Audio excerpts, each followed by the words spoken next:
some places in the Pali Canon where the Buddha says the five aggregates of suffering. There are others where he says the five clinging aggregates are suffering. It's important that you notice that he's talking about two different kinds of suffering, two different kinds of stress.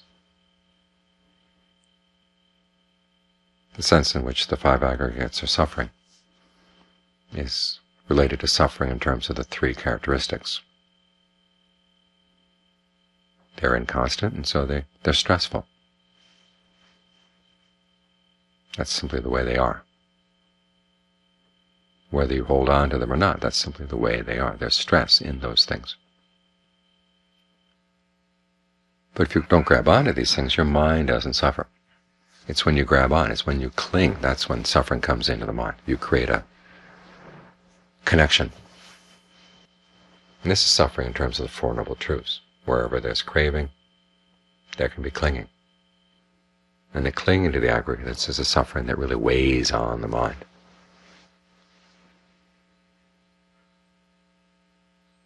And so when we practice, our main focus is the suffering in the Four Noble Truths, the suffering that weighs on the mind, the stress that weighs on the mind.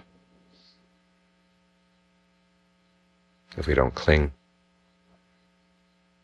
to things that are stressful, then they can be stressful as much as they want, but it doesn't come in and weigh us down.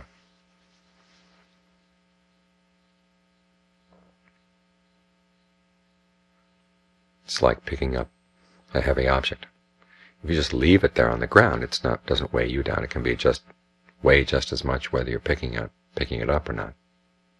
When you pick it up, it's 50 pounds. When you leave it on the ground, it's 50 pounds.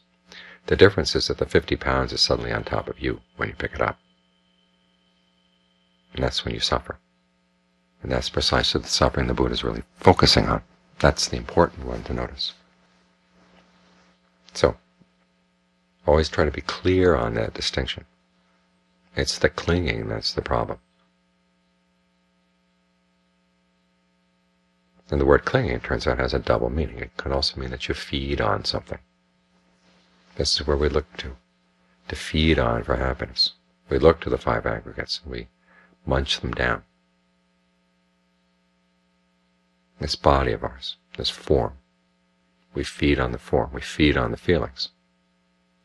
When the feelings are pleasant, that's not too bad, but they can turn around and turn unpleasant very quickly. Feelings in the same body. If you're clinging to the body, clinging to the feelings, then once you start clinging to the good ones, you start clinging to the bad ones as well, because that's where you're looking for food. Feelings, perceptions, thought constructs. Even the act of sensory consciousness, we feed on these things, and as a result, we cling, and when we cling, we're weighed down. So it's important that you understand clinging. And as the Buddha said, there are four kinds. There's sensual clinging, there's clinging to views, clinging to precepts and practices, and then clinging to doctrines of the self. All of these hover around the five aggregates, different ways that you cling to the five aggregates. And the Buddha's medicine for each of these four kinds of clinging differs.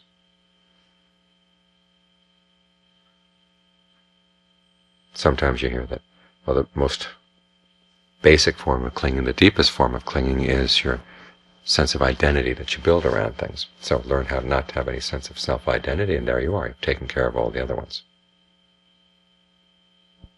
Or sometimes you hear that clinging to views is the basic form of clinging. And so you develop the view that you can't say that things exist, you can't say things that don't exist, you say that they're empty.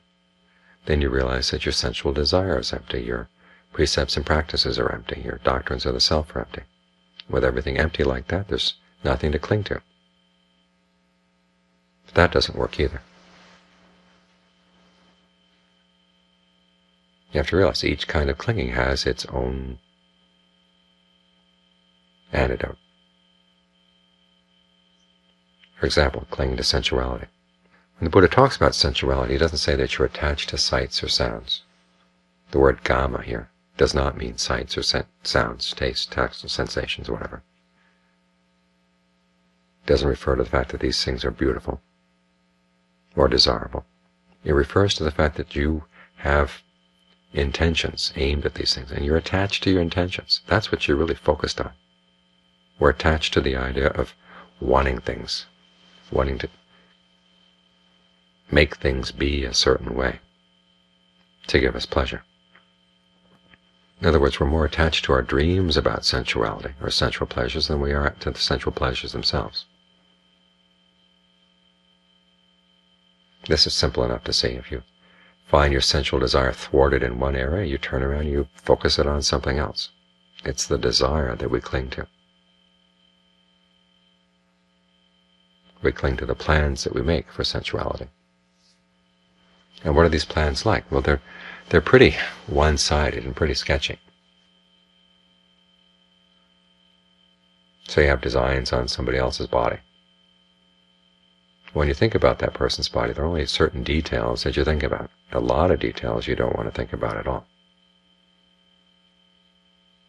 When you think about a particular relationship, you think about only certain aspects of the relationship.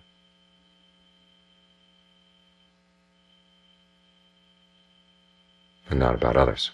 So the antidote here is actually to broaden your view. To see that your pursuit of pleasure in this way leads to a lot of pain. When the Buddha talks about the drawbacks of sensuality, one is in order to lead a sensual lifestyle, you've got to work.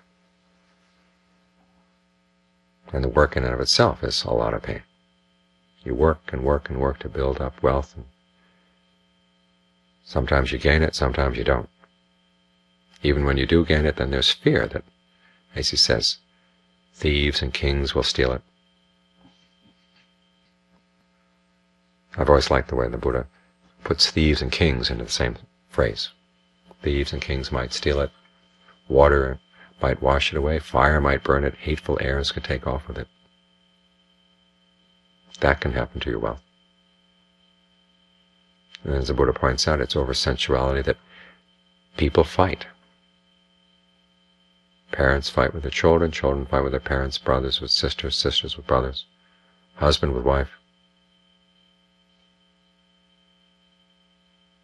And not just in the family, there are wars over sensual pleasures as well. Because we need to take things, we need to take wealth, and the wealth of the world is not enough for our desires. We end up going to war.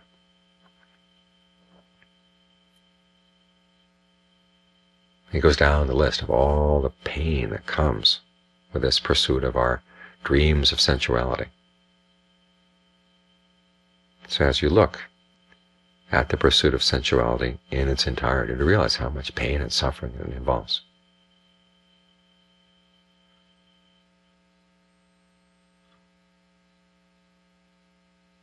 You don't have to look too far. This contemplation we have of the requisites every day. Thinking about food, clothing, shelter, and medicine. Just the fact that we have a body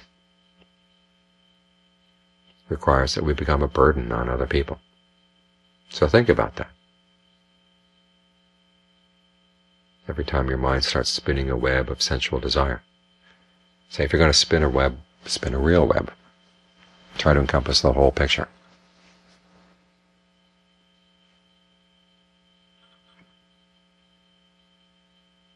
Like that daydream that Ajahn Lee reports in his autobiography, thinking about when he was going to disrobe. And at first it starts out really nice. He even gets a nobleman's daughter for his wife. But then the reality principle starts kicking in, and eventually, because she's a nobleman's daughter, she's not up to the hard work that's required by marrying a peasant son. She dies, leaves him with a child to raise. He gets a second wife. The second wife starts playing favorites. She has one kid and starts abusing the first kid. And so on down the line. Bringing in reality like this helps to cut through a lot of our delusions around